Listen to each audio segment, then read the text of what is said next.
There we go. Hey, Sean, how you doing? Good, John. How are you? Good, good. Obviously, it was a big win, but just wondering about Tre'Davious White and what the evaluations have revealed. If you can provide us any update on that. Yeah, he tore his Achilles, so he'll be out, unfortunately.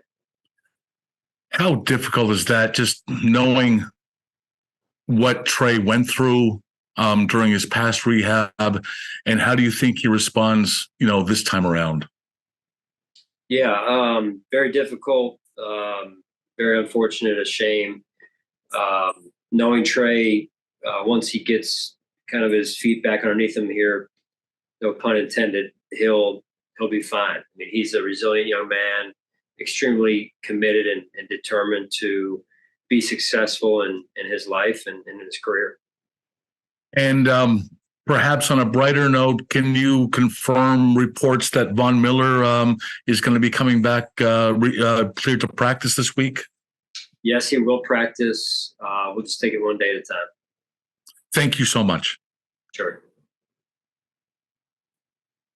Hey, Sean, I'm sorry to hear that about Trey. I know you mentioned yesterday how teammates were rallying around him. Just how does the team seem in general today with that news?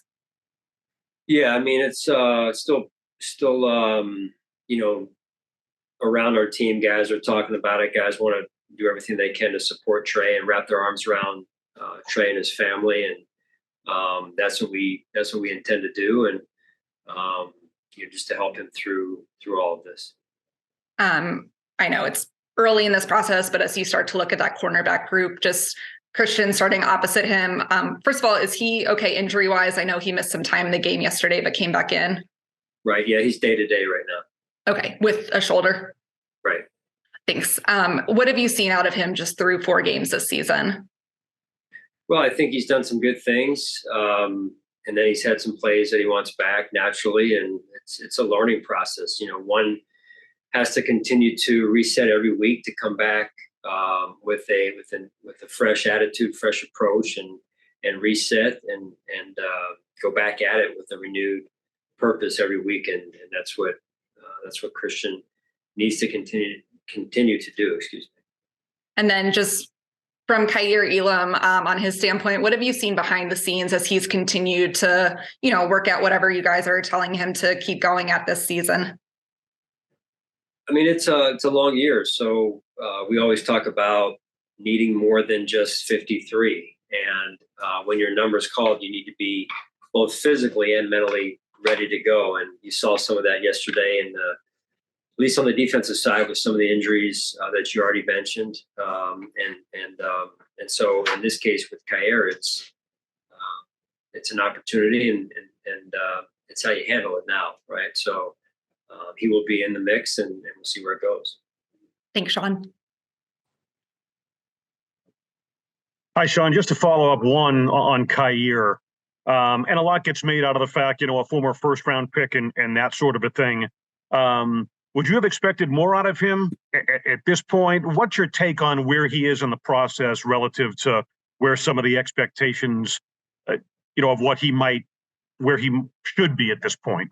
As opposed to inactive until maybe this week. I think this, Adam. I think when there's good competition, it makes it hard, right? There's no free passes here. You guys know how we do things, and no matter where you're picked or what you're paid, you got to earn your spot. And just because he hasn't been, active doesn't mean that we're not confident in Kaiir. We are extremely confident in Kaiir, and to this point, just a few players have outperformed him. So now his chance could come, and we'll see where it goes. But it's important he has a good week of practice this week, and we'll see where it leads into us for the game.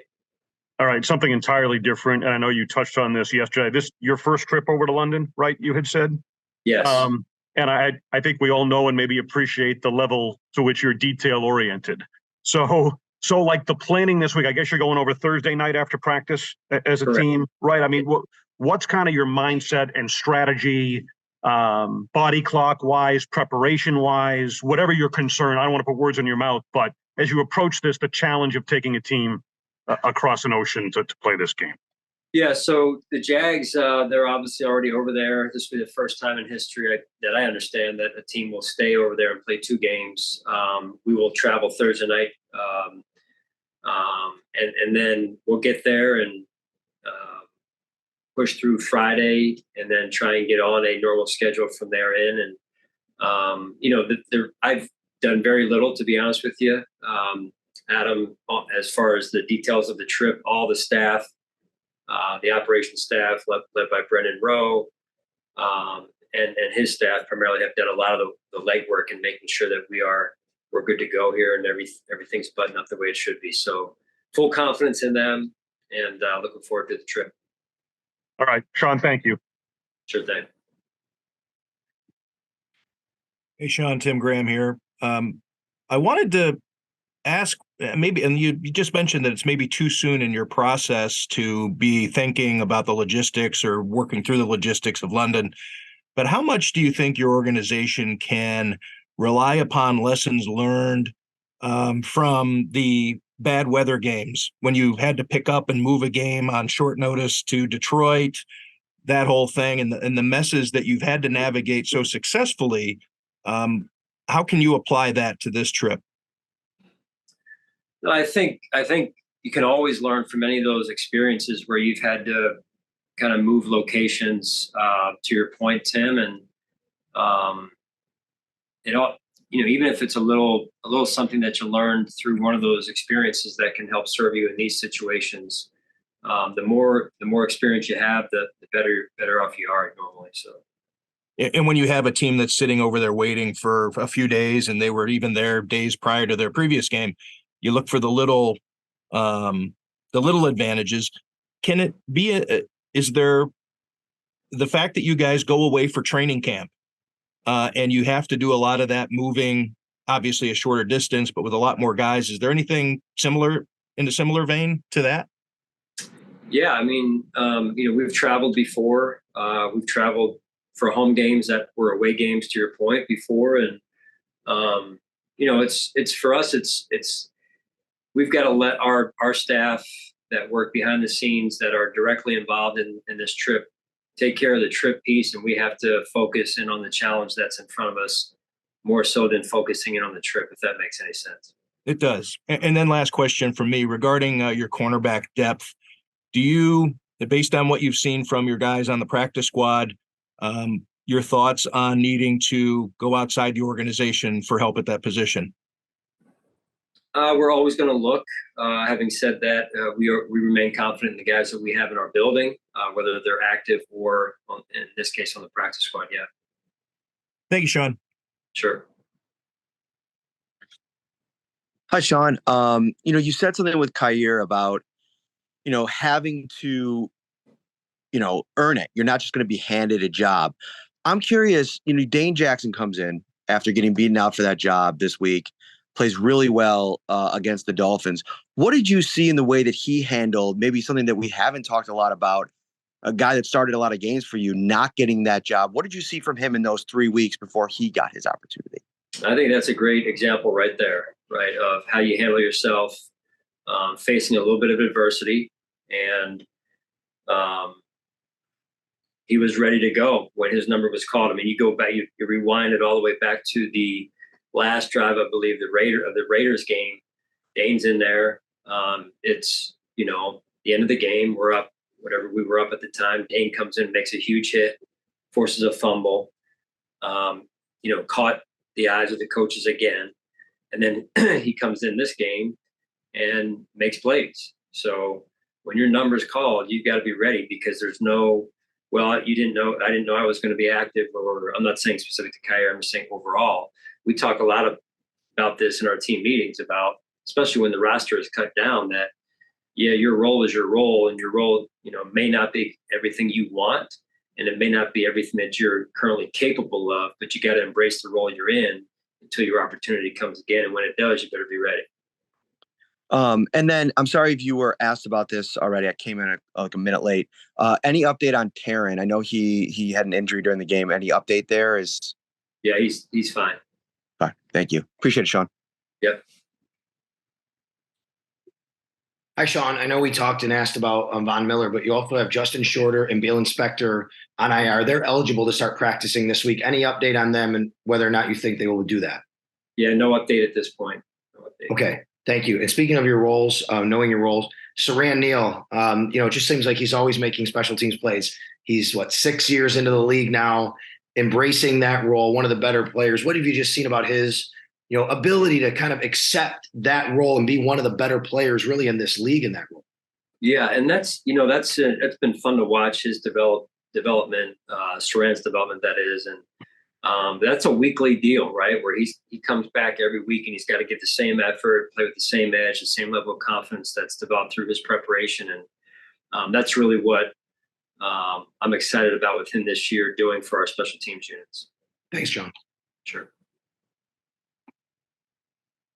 Hey, Coach, 2 questions for you. The first one, it's going to be your first time coaching in London and the staff's time coaching a game in London. I know you've touched on just the preparation part, but what about the excitement part of you guys as a staff being able to collectively go over there and play a game in front of a different audience?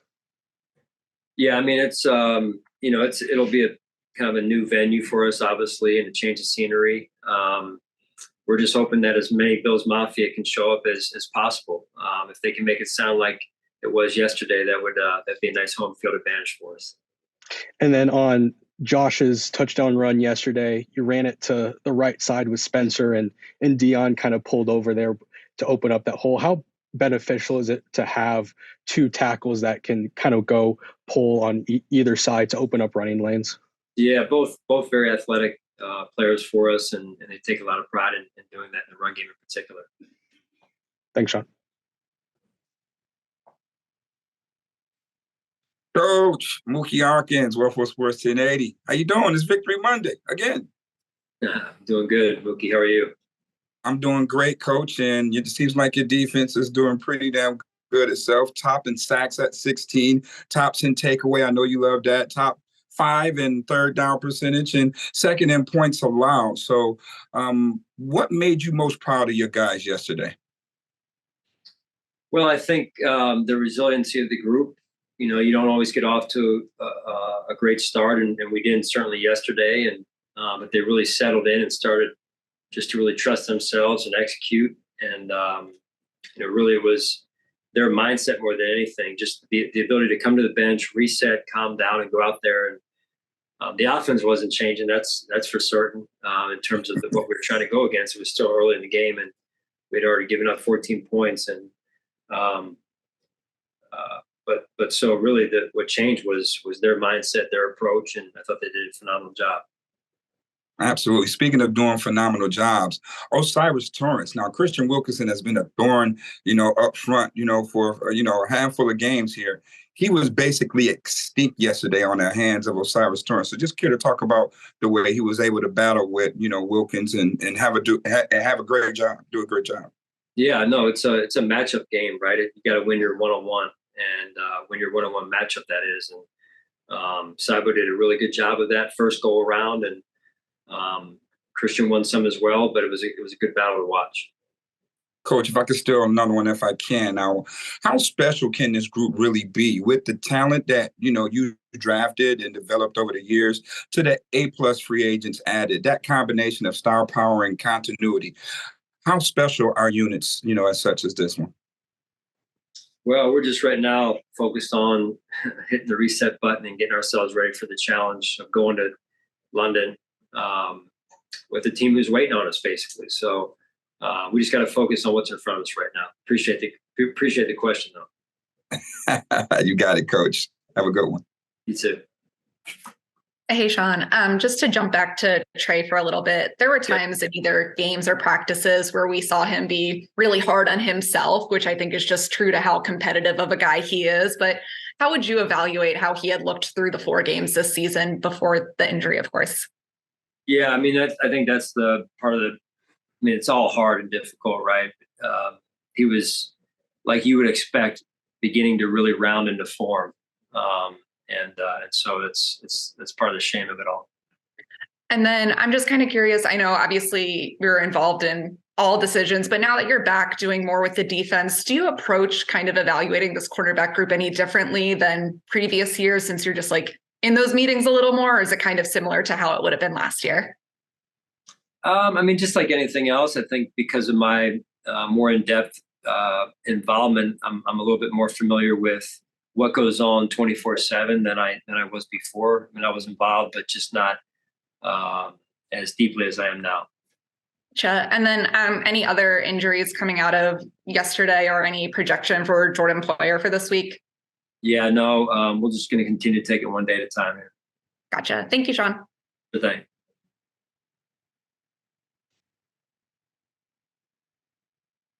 Hi, Sean. Coming off a big win, how do you put any stock into a letdown game, and how much of a talking point is that going to be this week?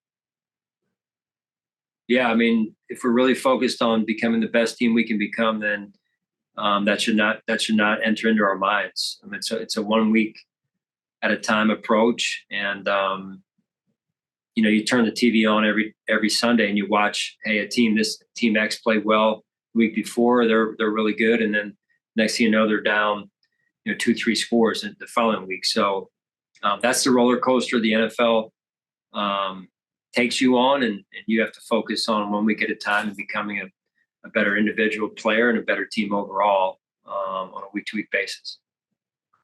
Mitch spoke yesterday about the idea of not even getting too high during the course of a game, because it's kind of been, on occasion an issue where you have a big play and then you don't follow up on it. How much do you think that helped yesterday, just kind of keeping the foot on the pedal, especially in the first half offensively? Right. Now, I believe that was part of the mindset that the players played with yesterday, and that's the appropriate place your mind should be when you're playing any game, but also going week to week. It's a really test of your mental skill, right? To reset on a Monday after a game, win or lose, and come back and go through and start the process all over again. Go through the process because that's what you get your confidence from. Thanks. Sure. Sean, can you hear me? Sure. Yes, Sean. I'm from the sports columnist from the paper in Jacksonville. I was wondering if you could tell me how much of a difference is it in the play load that you can put on Josh Allen now, as opposed to, let's say, year 2 or year 3? Well, I mean, I just think it's you can certainly do more. Yes, because he's certainly been around the system longer. But how much more? I couldn't give you a percentage of how much more. Can you tell me how much more it does benefit the offense, though, when a quarterback as he grows in the system, especially when it's the same head coach, same quarterback, and maybe even some same weapons? Yeah, I mean, what that's difference it makes. Right. You're speaking of continuity is important, right? And that breeds familiarity, comfort level. Hey, we've done this. Remember when we did this? You're able to adjust a little bit more quickly during the games. So yeah, it's a big benefit. And one more, if I may, talk about the offensive line and just what a huge difference it makes if you've got one that's considered like a top 5 unit versus one that is struggling to kind of maximize its potential. For sure. No, the game, is decided quite significantly up front on both sides of the ball. We're big believers in the line of scrimmage each week. Thank you. Sure. Yes, good afternoon, Coach George Radney, Challenger Community News. How are you doing this afternoon? I'm doing well. How are you, George? Well, doing well. And it seems like it's almost a blessing in disguise, that first game against the Jets. It seemed like guys could see what can happen when everybody's not on the same page or doing their job, so to speak. Can you speak to the special teams the last 3 weeks? Because it looks like everybody's been disciplined and staying in their lanes and being able to cover the punts and kickoffs the last 3 games. Well, I believe it starts, like you said, with detail, discipline, urgency. Just the habits that you work on during the week. I think that's what you're seeing is pride in those areas being taken to a higher level to make sure that the level of play raises to the standard.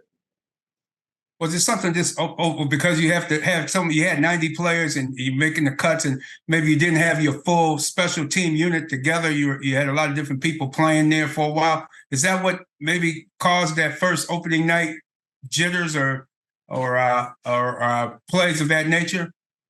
Well, we're not making excuses. I would just say that overall, we have some new players playing in that make up our special teams units, like everybody does every year, because it's usually a certain portion of your roster that plays and really holds down the special teams unit. So just finding the right places for those players, and those young players in particular, finding their footing a little bit in terms of how certain phases of the game work and what they're going to be asked to do, I think is a big piece of it.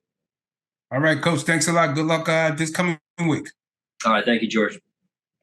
Hey, Sean, just one more on Trey. I was curious if you've had a chance to talk to him today. Obviously, he talked to us about how difficult the whole process was going through it with his ACL, and just how he's doing and how you can kind of support him through this. Yeah, I mean, we're going to do our best to support Trey and his family. I had a chance to visit with him yesterday after the game, and just obviously it was not an easy time, and isn't going to be an easy time for him right now. And he's got a challenge in front of him, but he's overcome challenges before, and I'm confident that he will overcome this challenge as well. And that's what Trey White does.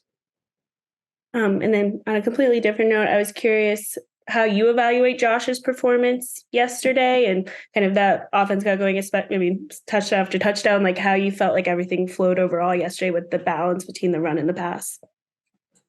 Well, I thought Coach Dorsey did a really good job, Coach Dorsey and the offensive staff, of coming up with a really solid game plan that did incorporate run and pass and different style of offense. And I thought Josh and his teammates went out there and executed at a high level. And that's from being locked in during the week, having those key conversations that you need to have during the week that set up the proper detail for the execution that's needed on Sunday.